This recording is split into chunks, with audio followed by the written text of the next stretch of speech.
We're here with Bruce Schneier. Bruce is one of the top security technologists in the world, and he's a household name in the fields of cybersecurity and cryptography. He's a lecturer in public policy at the Harvard Kennedy School, a board member at the Electronic Frontier Foundation and the Tor Project, to just name a few. He's written more than a dozen books on cybersecurity and cryptography, and his latest book is Click Here to Kill Everybody. And no, this link will not appear in the show notes. Today, we'll be talking about securing autonomous vehicles, considerations for vehicle-to-vehicle and vehicle-to-everything security, securing the Internet of Everything, or Internet Plus as Bruce calls it, and his new book. Welcome to Thinking Through Autonomy, a podcast to help you understand the promise and impact of autonomous land and air vehicles in our world.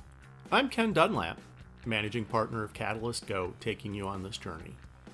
Hear and read more at thinkingthroughautonomy.com. Now it's time to take your hands off the wheel, foot off the pedal, hand off that throttle, and let's go. Bruce, welcome to Thinking Through Autonomy. It's really good to have you here. Oh, thanks for having me. I want to start today, Bruce, talking about browsers, which are these things that are effectively our windows to the internet and everything connected to it, the Internet of Everything and the Internet Plus. And it seems that since really the early days, the times of Mosaic and Netscape, we had this browser war going on, which really was focusing on the technical superiority of one browser over the other. But now it seems when we're talking about browsers, we're talking about the ethical superiority of one browser over another. Where are we when it comes to privacy and security and browsers, and what's the future looking like, Bruce? Right, it's interesting. Browsers are the window through which most of us access pretty much all of the internet. Right, we get our email through browsers. We look at news and social networks through browsers. Even when we're on apps on our phone, there are browsers hidden in those apps usually. And so the protocols are these HTTP protocols that are the web, which is not the same as the internet, but for a lot of people is basically the internet. And right, if you remember, browser wars of old were based less on, I think, which browser was superior and more which company people liked better. Right? Did you use the Microsoft browser or did you use somebody else's browser? And today it's largely the same. Are you using Microsoft's browser, Apple's browser, Google's browser? And of course, if you use their browser, you buy into their business model. I mean, Google was the dominant browser. I don't know about market share, but I think certainly in mind share for many years. And recently, they are starting to do more surveillance with their browser and disabling or at least enabling less add-ons that block advertising and cookies and other privacy things. I used Opera for many years, a third-party browser. I use Firefox today. And to me, those are the best privacy-preserving browsers because they're not being run by a company with another agenda. Yeah, and do you think most people understand that's the trade-off they're making when they choose Chrome versus Firefox versus Safari?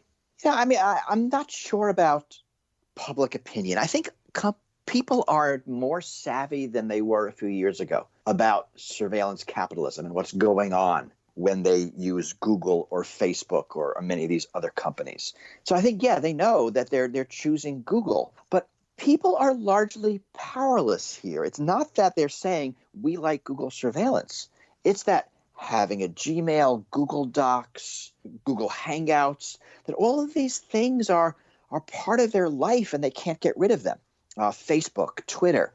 And the surveillance is something they're stuck with and have reluctantly accepted, not that they're happy with it.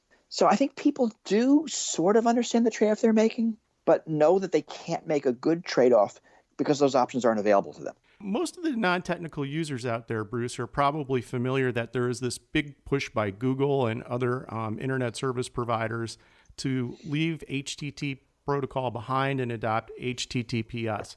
Does that really make a difference in the quote-unquote security of the internet, or is that more of kind of a feel-good measure? Are we getting added privacy out of that? Everything makes a difference. Nothing is perfect. So HTTPS protects your data as it transmits around the internet. It is important, and the more we use it, the more secure we are. And the push by Google, also by EFF, to get more sites to encrypt their web traffic, this does increase our security. I mean, it's not the be-all and end-all. It's not the thing that makes us secure, but it protects us against a wide variety of threats. We know that lots of countries eavesdrop on large swaths of the internet as data transmits through their borders or sometimes through other people's borders. We know that criminals do some of those same things when they can. And going to secure HTTP is one of the ways to protect ourselves. So yes, it is very important. And it's a big deal that Microsoft was deprioritizing sites that didn't use HTTPS. It was a big deal when Let's Encrypt showed up and became an easy and cheap way for companies to implement HTTPS for their customers and users and people who visit their sites. Which makes me wonder, if you have HTTPS and you buy into this advertising now for VPN services, should I sit back and relax and say, all right, I'm running HTTPS over a VPN. I'm doing about as much as I can in protecting this device over the airways? You know, it's a very complicated question. I mean, I don't know what sit back and relax means, right? I bought a great doorbell. I mean, a door lock. Should I sit back, relax, and say, you know, my life is perfectly safe? I mean, maybe. What are you worried about? If you're worried about toxins in your food, it has nothing to do with that. So you know, be careful about these sort of broad sweeping, I did a thing, therefore I don't have to worry about anything. If you use HTTPS, you don't have to worry about attacks that HTTPS prevents. You do have to worry about other things, but you might not because maybe you don't worry about those things. Really step back and think about what are the threats you're worried about. You know, before I can answer that question, are you a dissident in China worrying about getting arrested or tortured? Are you a consumer in the United States worried about somebody knowing your preferences? Are you a criminal? Are you a government? Who are you and what are your issues? And then we can talk about whether certain things are enough.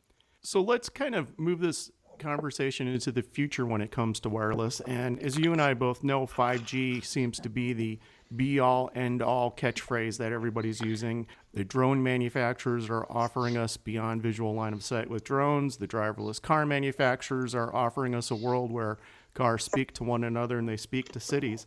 And I'm wondering, Bruce, do you think we've learned any lessons about the security of 5G from what we've seen with Wi-Fi, what we've seen with WPA3 and some of the vulnerabilities that have been found in it, and even just basic cellular technology? Are we learning what we need to when we have these powerful networks that are going to be out, you know, in the wild any day now? I'm going to be annoying and pick apart your question again. It depends on who you mean by we, right? If we is me and my colleagues, yes. If we is the government, no. If depending on who else we're talking about, it's going to be any number of different answers. As a society, I'll use that word, are terrible at proactive security in all aspects, in anything. We don't worry about it until something happens. Right? We don't do counterfactuals. And this is a problem, I think, as a species, that we're just not good at this sort of thing. So we tend to make the same mistakes over and over again in all aspects of our life, and technology is just one of them. Certainly, the lessons learned by the computer industry aren't translating to other industries as well as we might think they do. So you're seeing the same mistakes being made by the manufacturers of cars and appliances and thermostats and Roombas that were made by Microsoft and others 20 years ago. 5G, I mean, I think that's a really important technology to look at. It's not less secure than anything else. I mean, all of the cellular technologies have been terribly insecure. So, I mean, lessons learned are more complicated because they've never been learned. But, Okay. you know, we're moving to a world where you talk about 5G and things where this stuff is more important. And I think that's why I'm worried today And not because the computers are different, but because what the computers are attached to are different. Well, let's then talk about the Internet of Everything, or Internet Plus, which is the focus of your new book, Click Here to Kill Everybody. So we do have these billions of new devices that'll be coming online. As you point out, many are going to be made by the lowest bidder. These devices have to authenticate and communicate with one another. When we talk about this big, huge Internet Plus, do we know what the highest priority vulnerabilities are that we need to start tackling? I often dislike ranking vulnerabilities in priority because I think the vulnerabilities are more broad than that. And if we tackle the highest priority, we're going to miss the ones underneath it, which are probably worse. So I think there isn't an understanding of how things fit together. And what we're doing, what we're building, is a world where everything is connected. So 2016 vulnerabilities in internet-connected digital video recorders and webcams were used to build a giant botnet that dropped a domain name service that dropped a couple of dozen very important popular websites. And so there's an attack vector which doesn't get anybody's list, but that happens to be how a good part of the internet was taken offline for a while. 2014, the first major cyber attack against the United States, the victim was Sony. Again, no company that would be anybody on anybody's top 100 or probably top 1,000 list of nation-state targets within the United States. So it's the broad risks I worry about more than let's pick the 5 things that'll make a really good, scary news story and talk about them. One of the things I think we all expect is that the manufacturers of these devices update their firmware as soon as they know that there's some sort of vulnerability out there that could be exploited. And I know that one of your concerns is the patching of routers, the patching of the infrastructure out there. Do you think there's a solution for scaling up this patching process as we get hundreds and millions of more devices out there in the Internet Plus? We know how to scale patching. We can patch every Microsoft operating system, every iPhone. We can patch lots of things.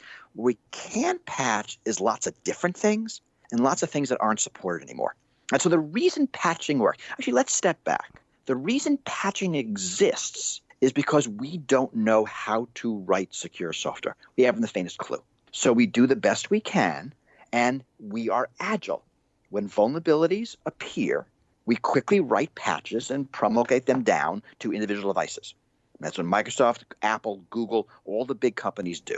And that works. It works pretty well. That's how we get security, even though we don't know how to design security out of the box.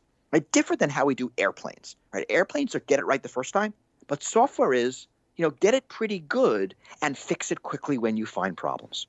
So that ecosystem, which works well for computers and phones, doesn't work for low-cost embedded systems.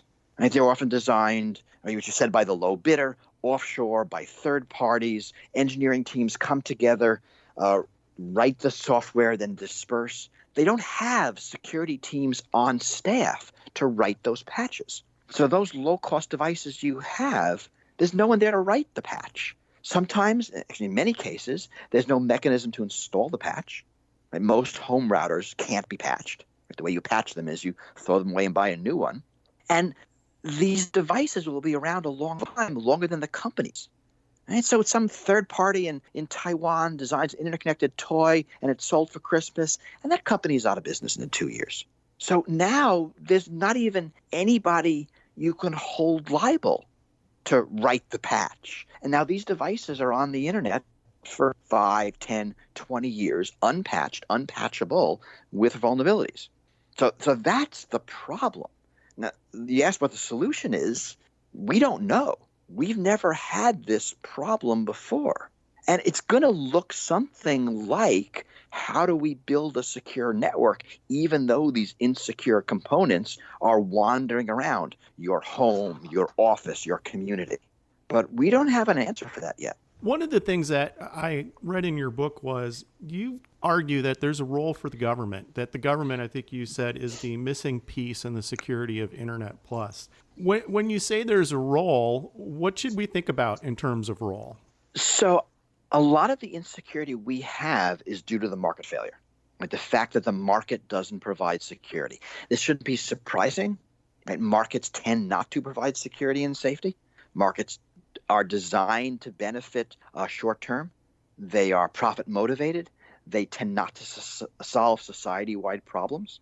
And, you look at lots of other industries where this was true in pharmaceuticals, food production, airplanes, cars. You go sort of again and again, consumer goods, workplace safety. The market doesn't provide safety and security. That government has to step in with some sort of regulatory regime. And what that does is that incents industry to you do what it does best, which is innovate within the constraints of what the regulation, what society deems are the ground rules. So this is how we do it in all industries. So we need to do it here. And how is a complicated question. I spend like over half the book talking about different ways this could work. We don't have an answer. We just need to start.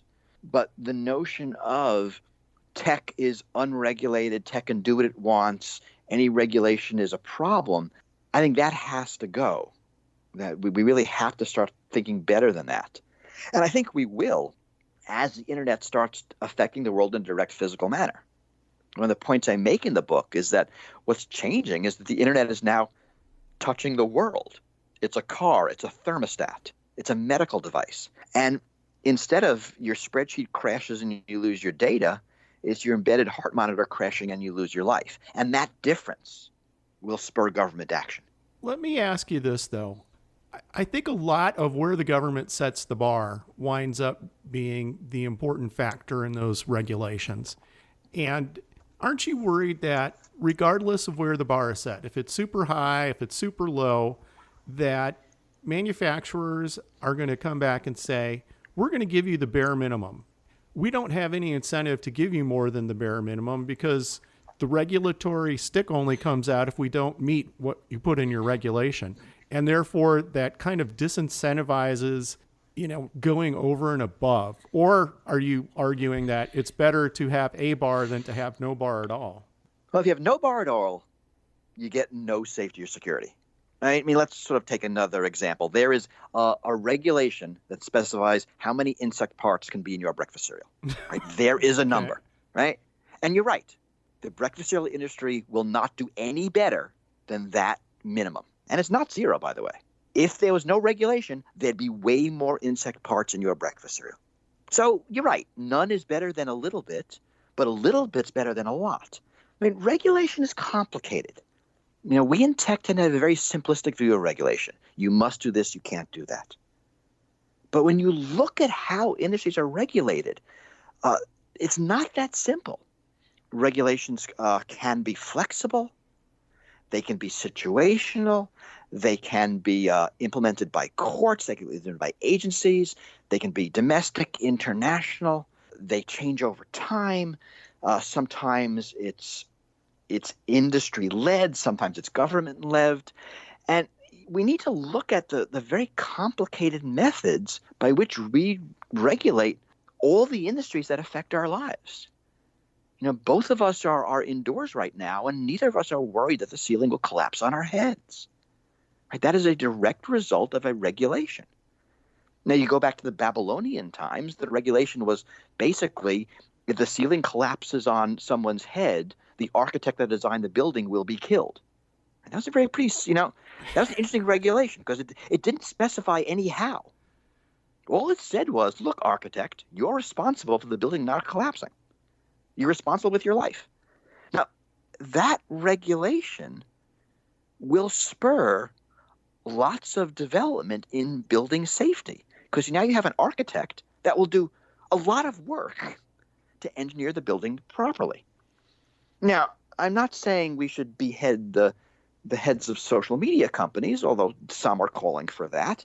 But that sort of incentive structure does make it so companies might go beyond the minimum because there is no minimum. We're not specifying you have to be level 6 on a scale of 1 to 10. We're just specifying that.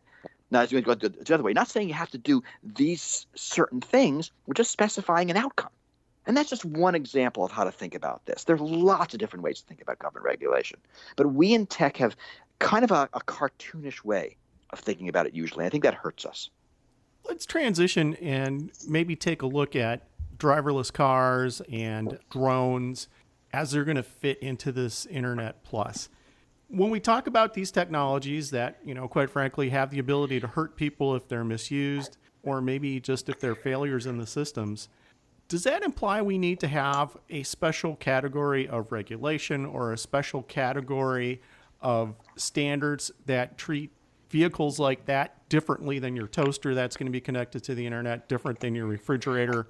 How do we separate, the more serious technologies from the less serious technologies, if we need to? I don't know. This is not as obvious as we might think. Because certainly there's a difference between a car and a toy and a toaster, or a small appliance, and a large appliance, and a medical device, and an airplane or drone. But they probably are using the same computer chips. They're probably using the same operating systems. So there's a lot of commonality in how they are designed, how they are built, but an enormous difference in the physical objects they're embedded in.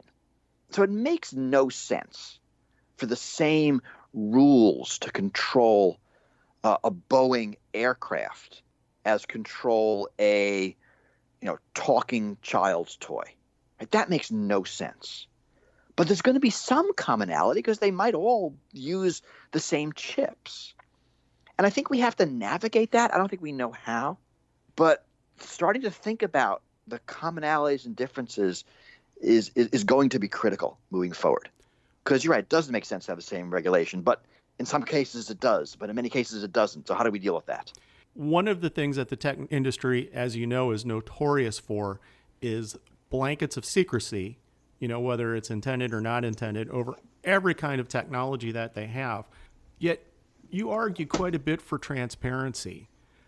Where do you think transparency fits in some of these technologies that are moving so fast? It's tough to keep up with them.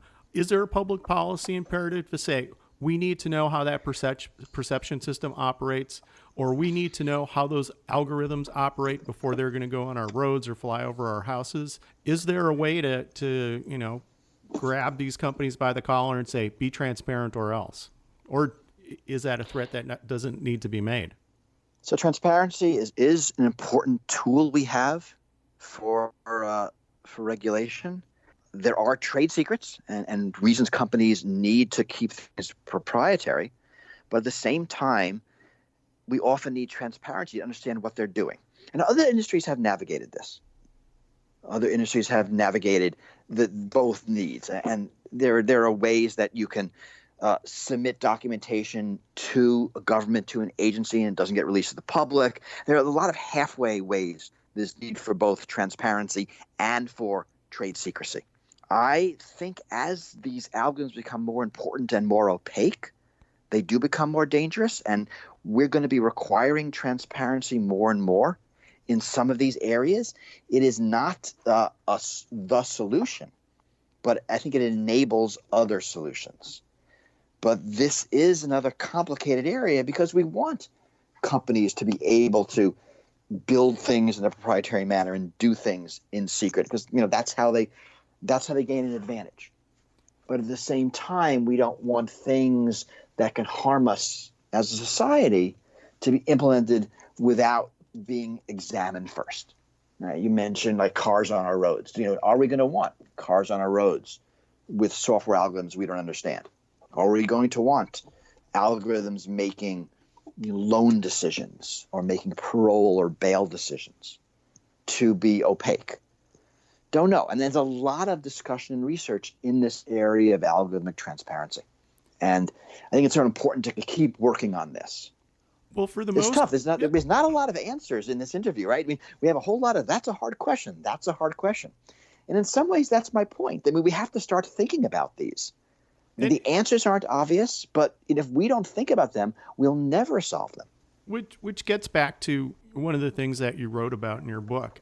And that's, if we take a look at these algorithms, chances are, and this is me parroting what you said, you're not going to be able to figure out how an algorithm goes from point A to point B and gives you the answer. But yet you can look at the data on which these algorithms are being trained on and at least get some sort of assurance that there's not any kind of bias in it or that the bias has been identified beforehand. Do you think we need to get down to the point of looking at the training data sets that we use for the perception systems, for all these systems that go into these vehicles that rely on AI, and say, you need to ethically scrub the data that's going in, otherwise we're not trusting the output, otherwise we're not allowing that vehicle to move? So that's going to be one way to do it. There's different ways, different thoughts about this. So if you think about a human being is an example of an intelligence system where we have no visibility into how it works. I mean, we talk about algorithms being able to provide an explanation. Human beings are terrible at explanations. All the research shows that we make decisions and kind of justify them later. That when asked to explain why we decided something, we don't actually explain, but we give a bunch of reasons that justify something that was unexplainable in our head. Now, that largely works. I mean, we can judge the Los Angeles Police Department and whether they're racist or not by opening up policemen's brains and examining their process, but by looking at the results. Now, we don't care what the process is. The results have to be fair. And there's a school of thought in algorithms that says just do that. Don't worry about the inputs or even the insides. Just worry about the outputs. And if the outputs are not what you want, the algorithm is biased and, it suffers penalties just like the LAPD would. And if the output is good, then we don't care how it got there. And that's one way of thinking. Another way is, look, we can do better with algorithms than with people. Right? People are opaque and people are confusing, but algorithms, they can provide an explanation. They can explain their inner workings. They can show you what their input data is. So let's do better than people by looking at all of that. That's the side I tend to fall on, although the other side does make good arguments. Transitioning this discussion to, actually operating the autonomous vehicle on the road.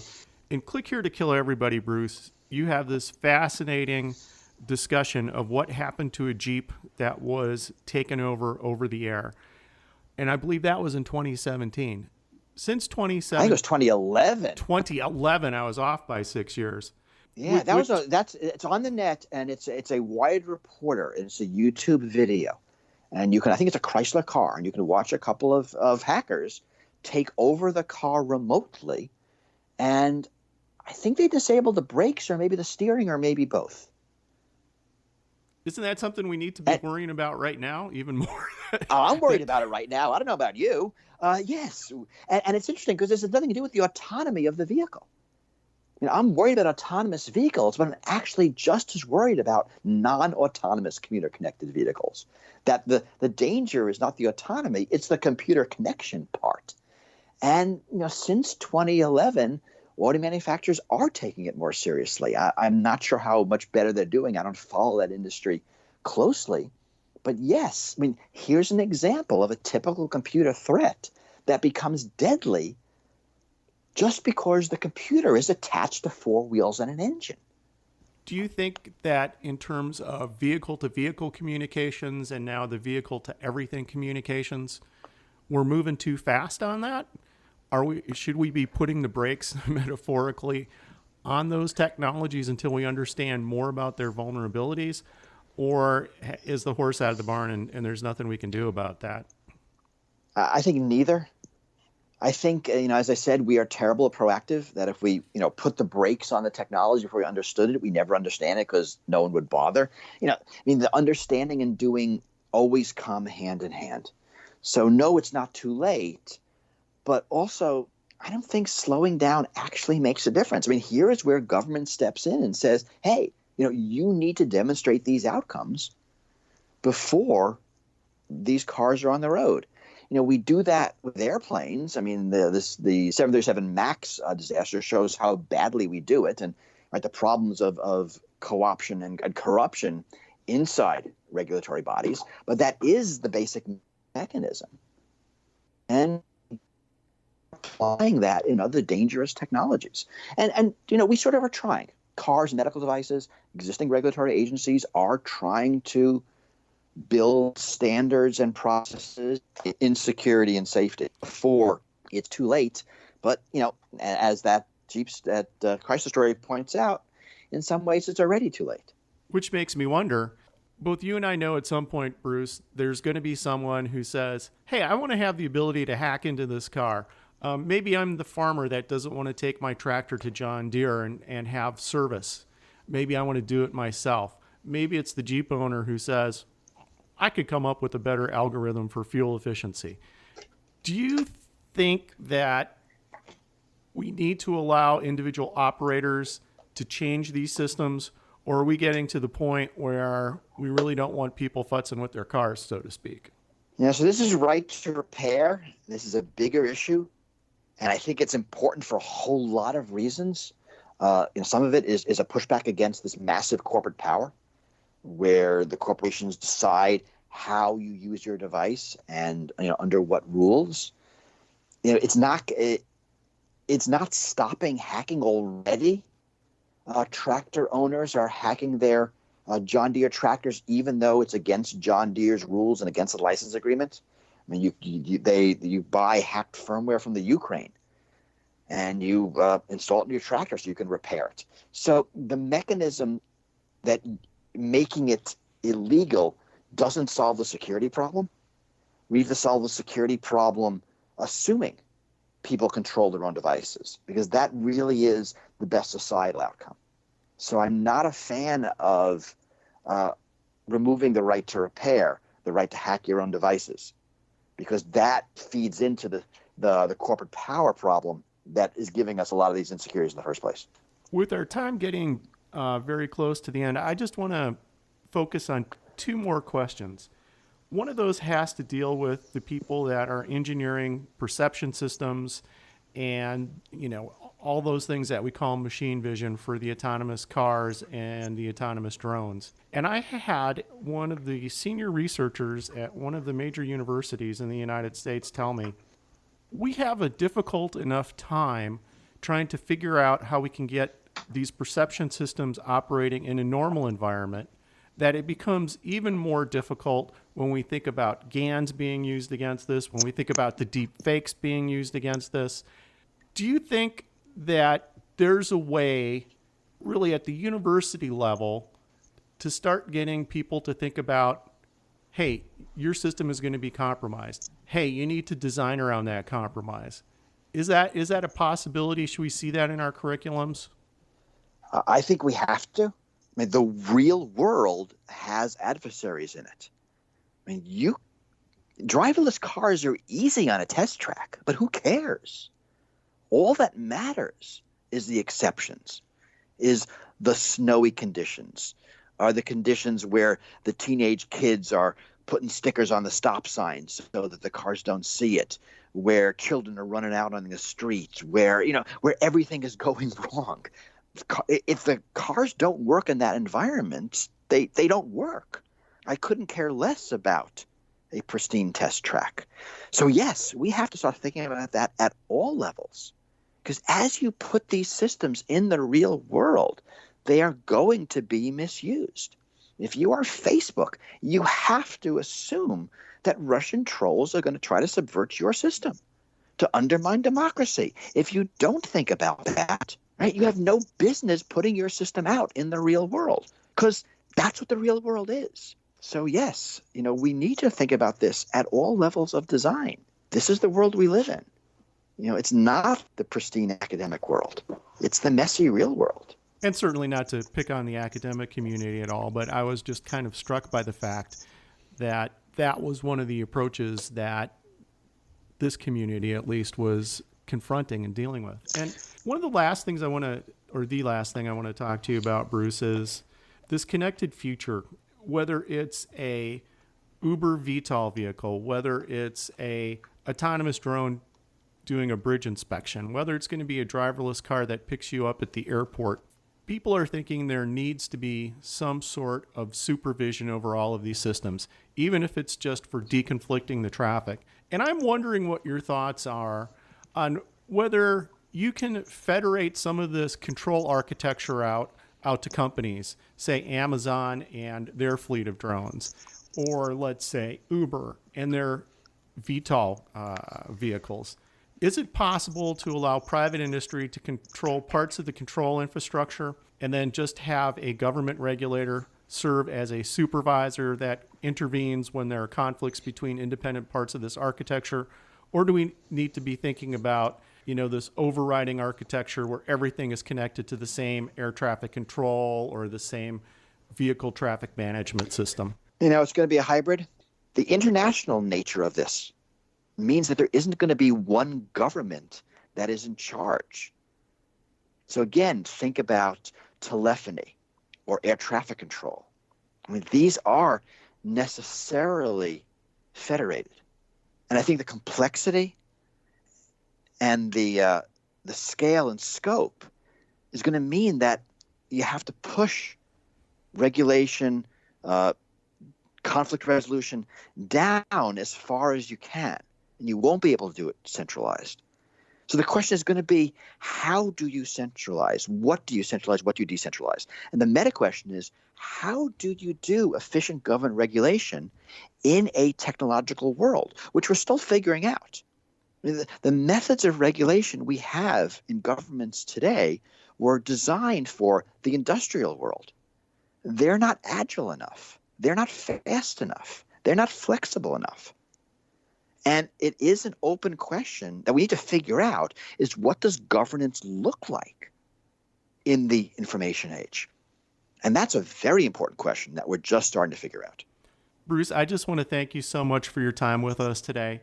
Again, your book is Click Here to Kill Everybody. Which has got to be the best book title ever, right? I think that it scared the bejesus out of me, not only reading the title, but actually reading the book. And now I don't want to turn anything on. And I hope the book isn't that scary. I try to be, I'm not a fearmonger, and I don't feel scared.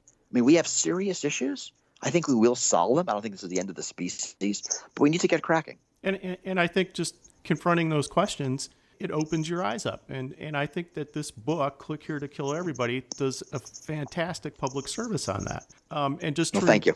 Just to remind our listeners that you can subscribe to Schneier on Security and go to Schneier.com if you want to hear and read more about what we were just talking about. Bruce, you're fantastic. You're always welcome back. And thank you so much for being with us. Hey, thank you. Thinking Through Autonomy is produced by Piper Creative. We specialize in producing podcasts for Fortune 500s, medium-sized businesses, and solopreneurs. If you'd like to learn more, say hello at pipercreative.co.